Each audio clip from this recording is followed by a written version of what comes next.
देखिए बच्चों, आप लोग लाइन्स एंड एंगल्स के बारे में पढ़ रहे थे, रेखाओं और कोण के बारे में पढ़ रहे थे। उसी में हम आगे बढ़ते हैं तो आपको पैरेलल लाइन, समांतर रेखाएं और ट्रांसवर्सल लाइन यानी तिर्यक रेखाएं भी मिलेंगी। मैं आपको आज इन्हीं के बारे में बताऊंगा। ट्रांसवर्सल लाइन और पैरेलल लाइन के बारे में मैं आपको बताऊंगा कि समांतर रेखाएं किन्हें कहते हैं और तिर्यक रेखाएं किन्हें कहते हैं। वैसे इसके बारे में आप लोग पिछले कई वीडियो में पढ़ चुके हैं, मैंने बताया है इसके बेसिक के बारे में। यहाँ पर मैं आपको बताऊंगा कि पैरेलल लाइन कब होती है। एक चीज मैं बता दूं, समांतर रेखाएं कब होती हैं।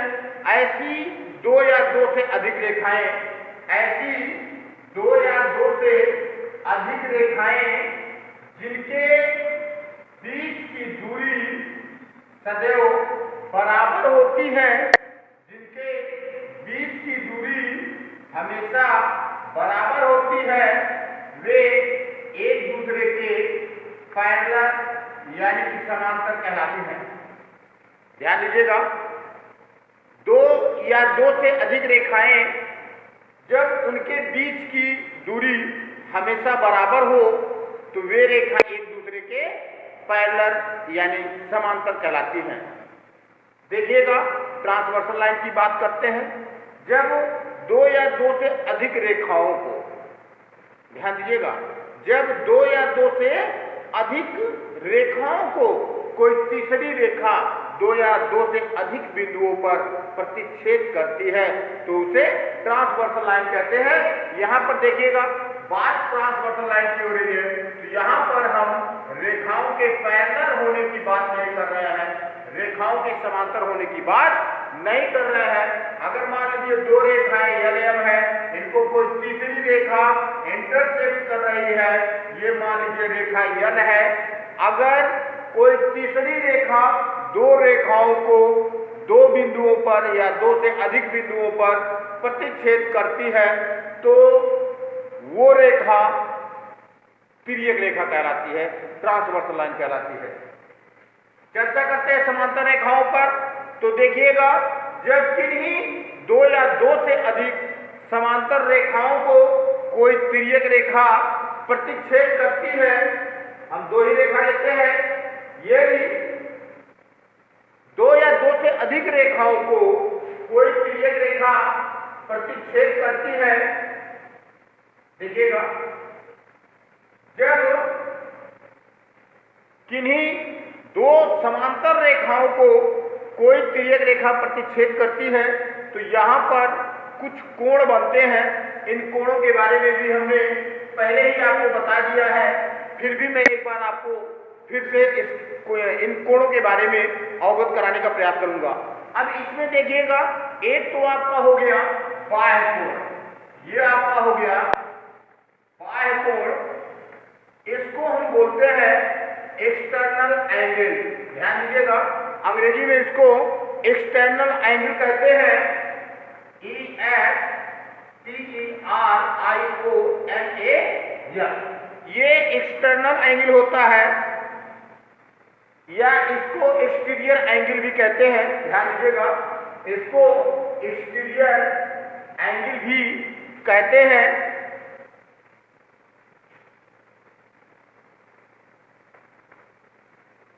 एक्सटीरियर एंगल, तो इसको हम बाह्य कोण कहते हैं।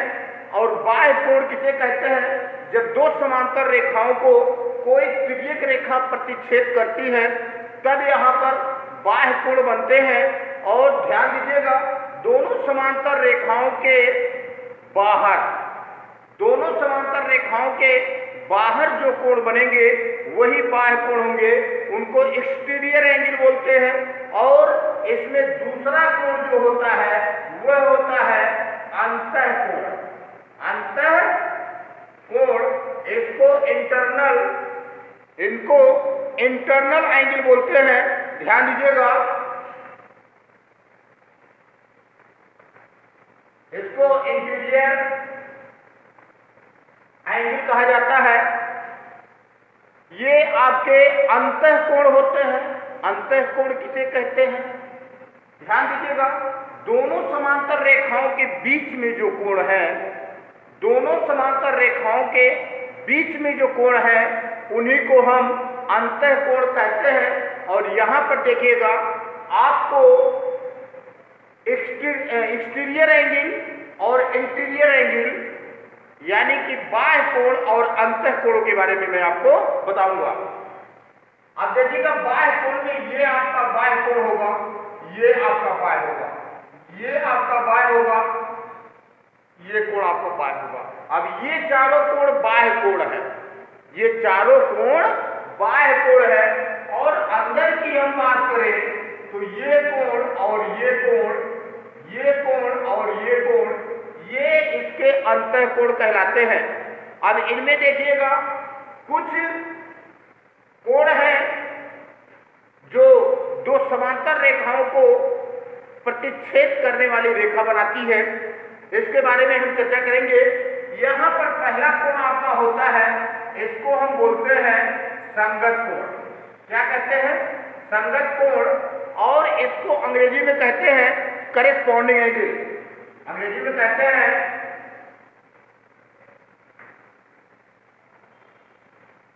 कहते हैं करेस्पॉन्डिंग एंगल। इसको करेस्पॉन्डिंग एंगल कहते हैं संगत कोण। हम संगत कोण के बारे में बात कर रहे हैं। देखिएगा अगर हम मान लें कि ये कोण 1 है, ये 2 है, ये 3 है, ये 4 है, ये 5, 6, 7 और ये 8 है। अगर हम कोणों को मान लें तो देखिएगा यहां पर करेस्पॉन्डिंग एंगल किन कोणों को हम कहेंगे, संगत कोण हम किन कोणों को कहेंगे। ध्यान दीजिएगा, संगत कोण बराबर होते हैं जब किन्हीं भी दो समांतर रेखाओं को कोई तिर्यक रेखा प्रतिच्छेद करती है तो वहां पर संगत कोण बराबर होते हैं। देखिएगा अगर दो समांतर रेखाओं को कोई तिर्यक रेखा प्रतिच्छेद करती है तो ये कोण संगत कोण होते हैं, ये आपस में बराबर होते हैं, ये कोण संगत कोण होगा और ये भी आपस में बराबर होगा। उसी प्रकार से देखिएगा जब दो समांतर रेखाओं को कोई तिर्यक रेखा प्रतिच्छेद करती है तो संगत कोण बराबर होते हैं। और यहाँ पर संगत कोण होंगे, एक बराबर होगा, कोण 1 बराबर होगा कोण 5 के, कोण 2 बराबर होगा कोण 6 के, इसी प्रकार से कोण 4 बराबर होगा कोण 8 के और कोण 3 बराबर होगा कोण 7। इस तरीके से ये सभी कोण संगत कोण है। संगत कोण आपस में बराबर होते हैं तो यहाँ पर ये कोण आपस में बराबर होंगे, ये संगत कोण है। इसके बाद हम आपको बताएंगे, आपको एक्सटीरियर एंगल में कुछ कोण मिलेंगे जैसे अल्टरनेट एक्सटीरियर एंगल, ठीक। और अगर इंटीरियर एंगल की हम बात करें तो इंटीरियर एंगल में भी कुछ कोण आपको मिलेंगे जैसे अल्टरनेट इंटीरियर एंगल, या इसके बाद भी आप कह सकते हैं कि कॉन्स्टिट्यूटिव इंटीरियर एंगल भी आपको मिलेगा, ये इंटीरियर एंगल के अंतर्गत होता है। देखिएगा अगर हम बात करें इंटीरियर एंगल या एक्सटीरियर एंगल की, बाह्य कोण की, तो ये अल्टरनेट एक्सटीरियर एंगल ये होता है आपका एकांतर बाह्य कोण। तो ये बाह्य कोण के अंतर्गत होता है। इसमें देखिएगा होता है एकांतर बाह्य कोण, एकांतर बाह्य कोण, इसको बोलते हैं अल्टरनेट एक्सटीरियर एंगल अंग्रेजी में। और इसमें देखिएगा अल्टरनेट एक्सटीरियर एंगल क्या होगा, ये 7 और 1 इक्वल होंगे, ये अल्टरनेट एक्सटीरियर एंगल होंगे। Angle 1 is equal to angle 7 होगा और angle 2 is equal to angle 8 होगा, ये होंगे एक्सटीरियर एंगल। इनको अल्टरनेट एक्सटीरियर एंगल बोलते हैं, इनको एकांतर बाह्य कोण कहते हैं। इसी प्रकार से अगर हम इंटीरियर एंगल की बात करें तो इंटीरियर एंगल में देखिएगा ये आपका दूसरे में है और ये होता है आपका एकांतर अंतःकोण। तो एकांतर अंतःकोण इसको बोलते हैं अल्टरनेट इंटीरियर एंगल। अंदर की बात करते हैं दोनों समांतर रेखाओं के बीच की, तो यहाँ पर देखिएगा कोण 4 जो होगा कोण 6 के बराबर होगा, कोण 5 जो होगा वो कोण 3 के बराबर होगा। ये आपके होंगे alternate interior angle. Alternate interior angle. एक चीज मैं आपको बता दूं, वर्टिकली अपोजिट एंगल के बारे में आप लोगों ने पीछे ही पढ़ा है। तो यहाँ पर भी देखिएगा जब किसी एक रेखा को दूसरी रेखा प्रतिच्छेद करती है तो वहां पर वर्टिकली अपोजिट एंगल बनते हैं जिसको हम शीर्षाभिमुख कोण कहते हैं। तो यहाँ पर देखिएगा दो रेखाओं को एक रेखा प्रतिच्छेद कर रही है, तो दोनों रेखाओं पर देखिएगा यहाँ पर वर्टिकली अपोजिट एंगल यानी कि शीर्षाभिमुख कोण बनेंगे। जैसे कोण 1 बराबर होगा कोण 3 के, यहाँ पर देखिएगा ये रेखा एक दूसरे को इंटरसेक्ट कर रहे हैं, तो कोण 1 बराबर कोण 3 के, कोण 2 बराबर कोण 4 के होगा। फिर दूसरी रेखा पर देखिएगा ये रेखा इसको इंटरसेक्ट कर रही है, तो यहाँ पर भी देखिएगा कोण 5 कोण 7 के बराबर होगा, कोण 6 कोण 8 के बराबर होगा, और ये होगा आपका वर्टिकली अपोजिट एंगल। तो इस तरीके से आपका ये अंतः कोण और बाह्य कोण क्लियर होता है। इसके आगे हम बढ़ते हैं तो आपको देखिएगा इसमें दो अवग्रहित मिलेगा, दो अवग्रहित मिलेगा। अवग्रहित क्या है? ये सिद्ध किया हुआ है, और ये अवग्रहित संगत कोण अवग्रहित है। क्या है? संगत कोण, संगत कोण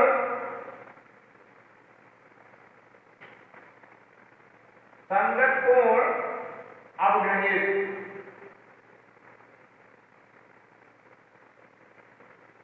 तो देखिएगा ये सिद्ध किया हुआ है। संगत कोण अवग्रहित क्या कहता है? संगत कोण अवग्रहित कहता है कि यदि दो समांतर रेखाओं को कोई तिर्यक रेखा प्रतिच्छेद कर रही है, यदि दो समांतर रेखाओं को कोई तिर्यक रेखा प्रतिच्छेद कर रही है, तो यहाँ पर संगत कोण बराबर होते हैं। यहाँ पर संगत कोण बराबर होते हैं। ये है अवग्रहित, ये संगत कोण अवग्रहित है। इसी का जस्ट अपोजिट भी है कि यदि किन्हीं दो रेखाओं को प्रतिच्छेद, यदि किन्हीं दो रेखाओं को कोई तिर्यक रेखा प्रतिच्छेद कर रही है और यदि संगत कोण बराबर है तो वे दोनों रेखाएं एक दूसरे के समांतर होंगी। ये संगत कोण अवग्रहित है। इसके आगे देखिएगा, इसको अंग्रेजी में एक्सिम बोलते हैं।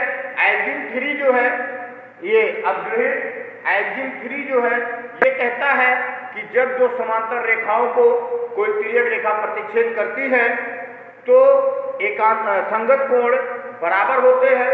और एक्सिम 4 क्या कहता है? एक्सिम 4 कहता है कि यदि दो रेखाओं को प्रतिच्छेद कोई तीसरी रेखा कर रही है और यदि संगत कोण बराबर है तो वे दोनों रेखाएं क्या होती हैं? एक दूसरे के समांतर होती हैं। ये संगत कोण अवग्रहित है। इसी अवग्रहित के सहायता से हम आगे के प्रमेयों को, आगे के थ्योरम्स को सिद्ध करने का प्रयास करेंगे।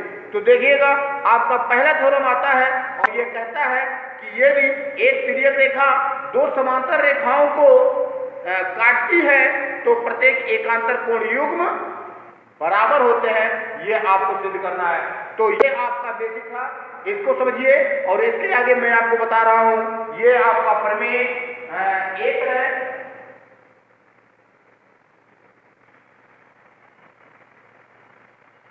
देखिएगा बच्चों, ये आपका थ्योरम 2 है और ये कह रहा है कि यदि एक तिर्यक रेखा दो समांतर रेखाओं को काटती है, कह रहा है यदि एक तिर्यक रेखा दो समांतर रेखाओं को काटती है, कह रहा है यदि एक तिर्यक रेखा दो समांतर रेखाओं को काटती है। अगर मान लीजिए हम तिर्यक रेखा AB CD, दो समांतर रेखाओं को हमने लिया AB और CD को, और इसको मान लो कि कोई तिर्यक रेखा P क्या कर रही है? प्रतिच्छेद कर रही है। मान लिए कि अब ये दो समांतर रेखाएं हैं AB और CD, ये दो समांतर रेखाएं हैं और इनको कोई तिर्यक रेखा T क्या कर रही है? प्रतिच्छेद कर रही है, काट रही है। तो कह रहा प्रत्येक एकांतर अंतः कोण युग्म, प्रत्येक एकांतर अंतःकोण युग्म क्या होंगे, बराबर होंगे। तो देखिएगा सर्वप्रथम हम क्या करते हैं, इसमें देखते हैं क्या दिया है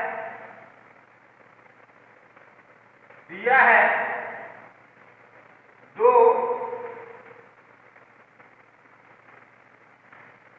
समांतर रेखाएं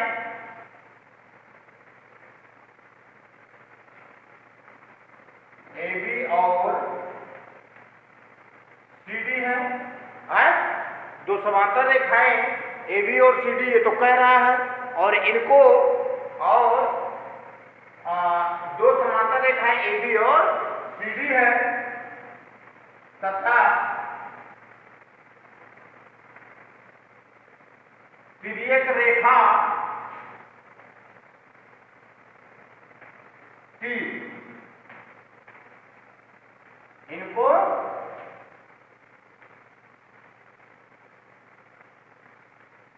प्रतिच्छेद करती है। देखिएगा ये तो दिया हुआ है कि दो समांतर रेखाएं हैं और इनको तिर्यक रेखा क्या कर रही है, प्रतिच्छेद कर रही है। तो देखिएगा हम इसको सिद्ध करते हैं, कि एकांतर अंतःकोण बराबर होते हैं। तो देखिएगा हम क्या करते हैं, हम कोणों को मान लेते हैं, ये कोण 1 है, ये कोण 2 है, ये कोण 3 है, ये कोण 4 है, ये कोण 5 है और ये कोण 6 है। ठीक, ये चीज तो हम लिख लेते हैं।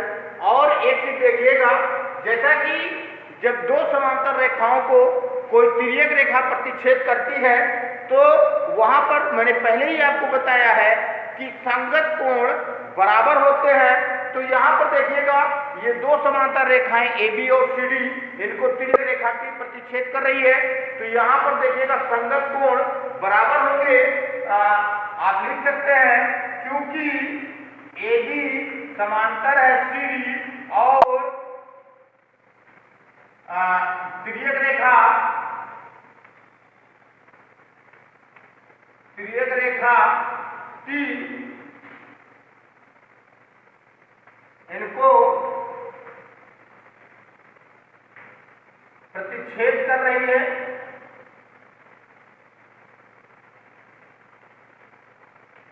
ठीक, तो जब तिर्यक रेखा इनको प्रतिच्छेद कर रही है, आता है कोण 1 बराबर कोण 5 होगा। ये आपका होगा संगत कोण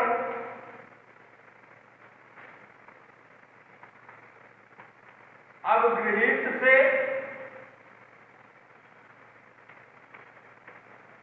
संगत कोण अवगृहित से कोण 1 बराबर कोण 5 हो गया और कोण 2 बराबर कोण 6 हो गया। ये आपका संगत कोण अवगृहित से ये दोनों कोण क्या हुए, बराबर हुए।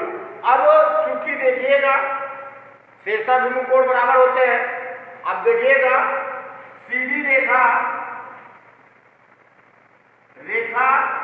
CD को दूसरी रेखा T प्रतिच्छेद कर रही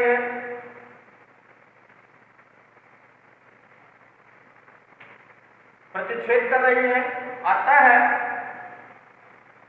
है कोण 1 बराबर कोण 3 होगा, कोण 2 बराबर कोण 4 होगा और ये आपका होगा शीर्षाभिमुख कोण।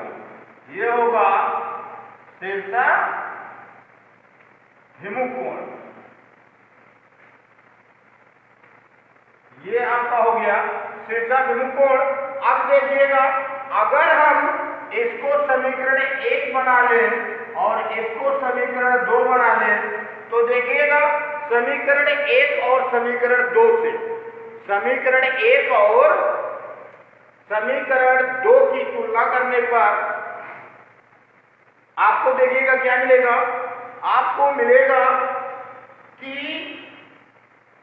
इनका एक पक्ष बराबर मिलेगा, दूसरा पक्ष बराबर नहीं है। तो देखिएगा, अब चूंकि हम क्या करते हैं, इस पहले पक्ष के स्थान पर दूसरे का मान रखते हैं। आप लिख सकते हैं समीकरण 1 और 2 की तुलना करने पर, तो जब तुलना करते हैं तो यहाँ कोण 1 बराबर कोण 5 है, यहाँ कोण 1 बराबर कोण 3 है, तो हम 1 की जगह पर 3 रख देते हैं, तो कोण 3 बराबर कोण 5 होगा।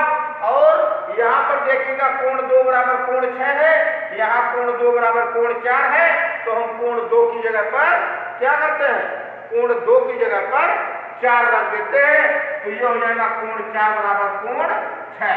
इस प्रकार से ये दोनों अंतर एकांतर कोण आपस में बराबर हो जाते हैं। ये सिद्ध होता है कि कोण 3 बराबर कोण 5 होगा और कोण 4 बराबर कोण 6 होगा। ये सिद्ध हुआ।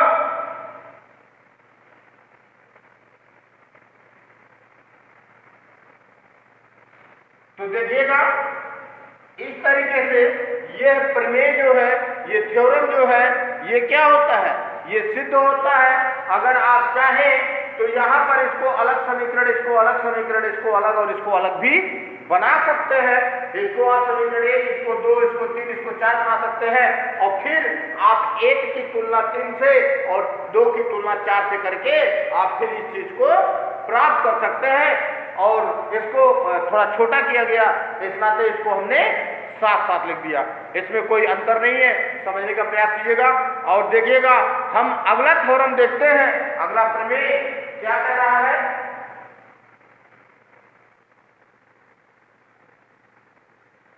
देखिएगा, ये अगला प्रमेय है और ये पिछले ही प्रमेय का जस्ट अपोजिट है। इसमें क्या कह रहा है, कह रहा है कि यदि एक तिर्यक रेखा, यदि एक तिर्यक रेखा दो रेखाओं को इस प्रकार काटती है, कह रहा है यदि एक तिर्यक रेखा दो रेखाओं को इस प्रकार काटती है कि किसी एक एकांतर अंतःकोण युग्म के कोण बराबर है, तो आपको सिद्ध करना है कि दोनों रेखाएं समांतर हैं। तो देखिएगा, अब इसमें ये दिया हुआ है कि दो रेखाएं हैं, मान लीजिए AB और CD, दो रेखाएं हैं, इनको एक तीसरी रेखा प्रतिच्छेद कर रही है, मान लीजिए काट रही है, कोई रेखा T है, ठीक। अगर मान लीजिए इनको बिंदु P पर और बिंदु Q पर प्रतिच्छेद कर रही है T रेखा, और कह रहा है जिसके परिणाम स्वरूप इसका एक एकांतर कोण युग्म क्या है, बराबर है। आपको सिद्ध करना है कि ये दोनों रेखाएं समांतर हैं। तो देखिएगा, दिया है क्या चीज दिया है, दिया है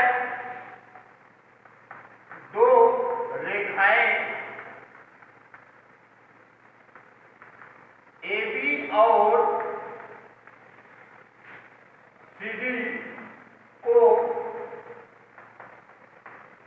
तीसरी रेखा P इस प्रकार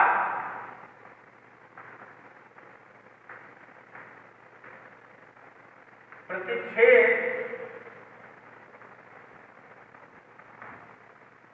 करती है कि यहां पर देखिएगा, नामकरण कर लेते हैं, इसको कोण 1, इसको 2 और इस कोण को 3 ले लेते हैं, इसकी अवस्था पड़ेगी। तो देखिएगा, इस प्रकार प्रतिच्छेद करती है कि कोण 1 बराबर कोण 2, इस प्रकार प्रतिच्छेद करती है कि एकांतर कोण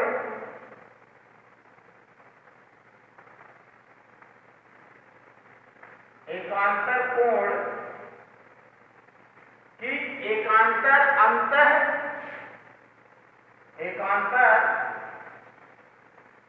अंतःकोण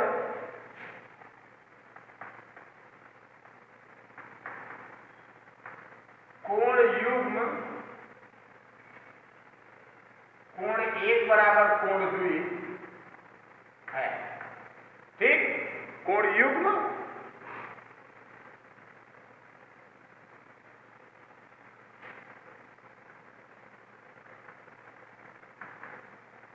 बराबर है। ठीक, ये तो दिया हुआ है, ये दिया है, हमको देखिएगा सिद्ध करना है।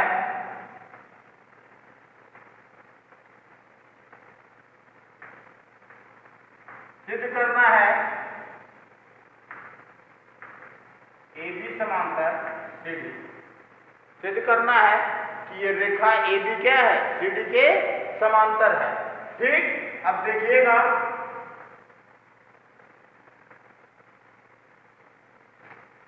हल करते हैं। जैसा कि आप लोग जानते हैं कि जब एक रेखा दूसरी रेखा को प्रतिच्छेद करती है, जब एक रेखा दूसरी रेखा को प्रतिच्छेद करती है तो वहां पर शीर्षाभिमुख कोण क्या होते हैं, बराबर होते हैं। तो देखिएगा, लिखेंगे रेखाएं CD और T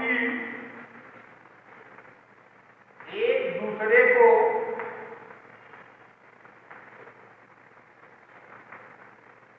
बिंदु P पर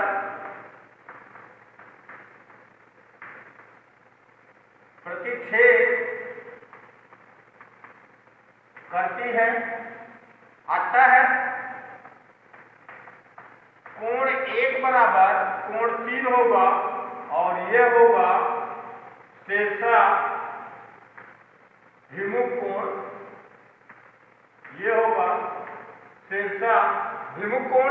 इसको आप समीकरण 1 बना सकते हैं, समीकरण 1 बना सकते हैं। दूसरा कंडीशन देखिएगा, जब दो समांतर रेखाओं को कोई तिर्यक रेखा प्रतिच्छेद करती है तो संगत कोण बराबर होते हैं। यहां पर देखिएगा, हम इस चीज को लेंगे कि यहां पर संगत कोण बराबर है। ध्यान दीजिएगा, आप लिख सकते हैं परंतु कोण 1 बराबर कोण 2 ये दिया है। इसको हम समीकरण 2 चाहे तो बना सकते हैं।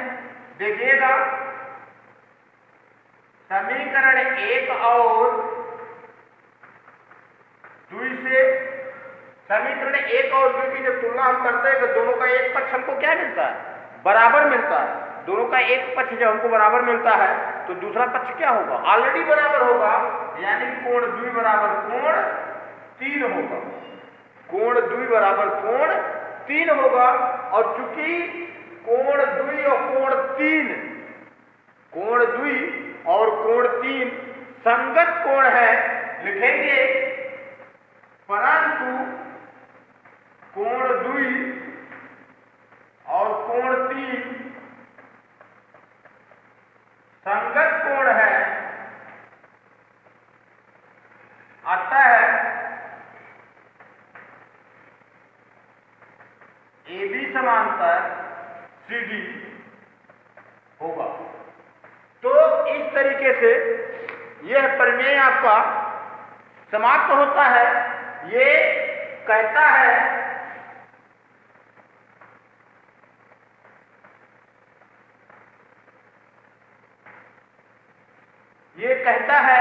जैसे पहले ही प्रमेय का ये अपोजिट है, और ये कहता है कि यदि किन्हीं दो रेखाओं को कोई तिर्यक रेखा इस प्रकार प्रतिच्छेद करती है कि एकांतर अंतःकोण युग्म का एक युग्म बराबर है, तो आपको सिद्ध करना है कि ये दोनों रेखाएं एक दूसरे के समांतर हैं। तो यहाँ पर देखिएगा, बड़े स्पष्ट और साफ शब्दों में मैंने रिप्रेजेंट करने का प्रयास किया है, समझाने का प्रयास किया है। मैं उम्मीद करता हूँ कि निश्चित ये आपके समझ में आ गया होगा। आगे देखिएगा, हम अगला प्रमेय 4 पर चर्चा करेंगे। ये प्रमेय आपका 3 था, प्रमेय 4 पर चर्चा करेंगे।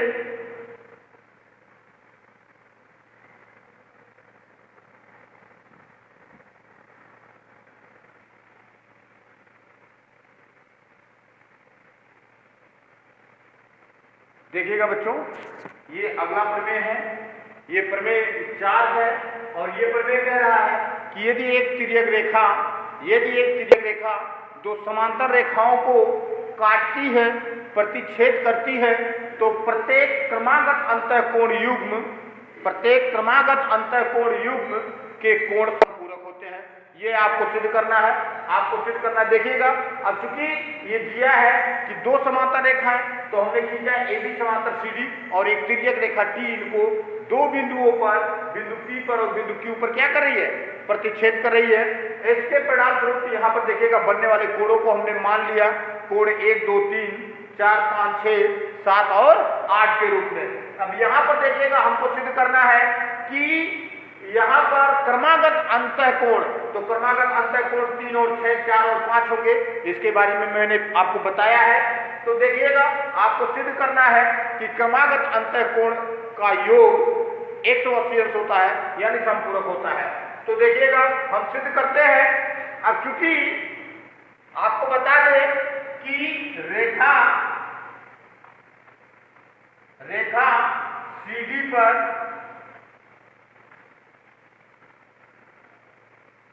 किरण P की खड़ी है, अतः कोण 1 धन कोण 2 बराबर 180 अंश होगा।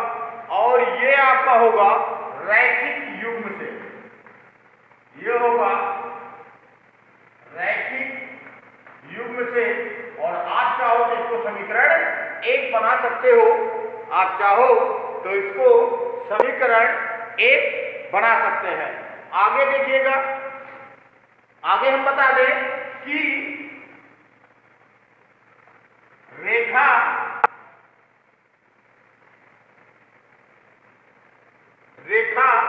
CD और रेखा T परस्पर बिंदु P पर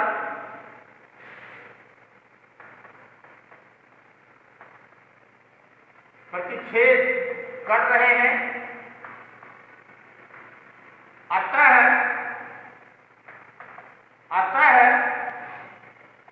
कोण 1 बराबर कोण 3 होगा। कोण 1 बराबर कोण 3 होगा। आप चाहें तो इसको आप समीकरण 2 बना सकते हैं। यहां पर देखिएगा आप लिख सकते हैं, ये होगा आपका शीर्षा भिमुख कोण, ये होगा शीर्षा भिमुख कोण। इसको आप बना सकते हैं समीकरण 2।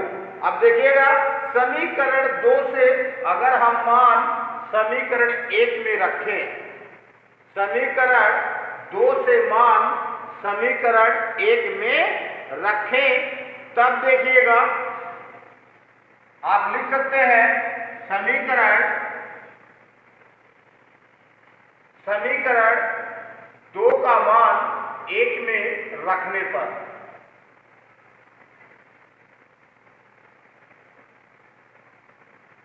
समीकरण 2 से मान 1 में रखने पर, अब देखिएगा जब यहां से मान 1 में हम रखेंगे तो 1 की जगह 3 हो जाएगा और ये कोण धन 3 धन 2 बराबर 180 अंश आपको प्राप्त हो जाएगा। इसको आप समीकरण 3 बना लीजिए, ये आपका समीकरण 3 बन गया। अब एक चीज मैं आपको बता दूं, संगत कोण अपग्रहित को आप पढ़ चुके हैं। आप चूंकि जानते हैं कि रेखाएं AB और CD समांतर है और तिर्यक रेखा T इनको काटती है, अतः कोण 6 बराबर कोण 2 होगा। ये होगा संगत कोण अपग्रहित से।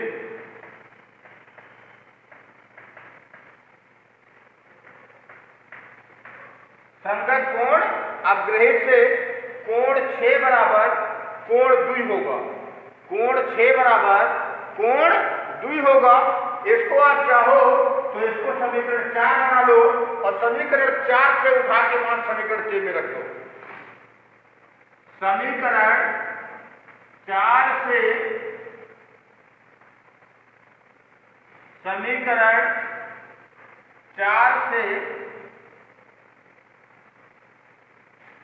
कोण 2 का मान समीकरण 3 में रखने पर, तो देखिएगा यहां से जब कोण 2 का मान 6 रखेंगे 3 में, तो ये हो जाएगा कोण 3 धन कोण 6 बराबर 180 अंश। यही हमको सिद्ध करना था। यहां पर देखिएगा कोण 3 धन कोण 6 बराबर 180 अंश। इसी तरीके से हम ये भी सिद्ध कर सकते हैं कि कोण 4 धन कोण 5 बराबर 180 अंश होगा। आगे देखिएगा अगला आपका जो थ्योरम है, अगला जो आपका प्रमेय है, वह जस्ट इसी का अपोजिट है, जस्ट इसी का विलोम है। ये थ्योरम आपके समझ में आ जाता है, यदि ये प्रमेय आपके समझ में आ जाता है तो अगला प्रमेय आपका निश्चित आप लगा ले जाएंगे। हम उम्मीद करते हैं कि वीडियो आपके समझ में आया होगा। आपके अगर समझ में आता है या कहीं भी आपको कोई दिक्कत महसूस होती है तो निश्चित आप कमेंट बॉक्स में कमेंट के माध्यम से हमें सूचित कर सकते हैं, या किसी भी प्रकार की समस्या होती है तो आप उन प्रश्नों को हमारे व्हाट्सएप नंबर पर भी शेयर कर आप पूछ सकते हैं और उसके बारे में जानकारी प्राप्त कर सकते हैं। धन्यवाद।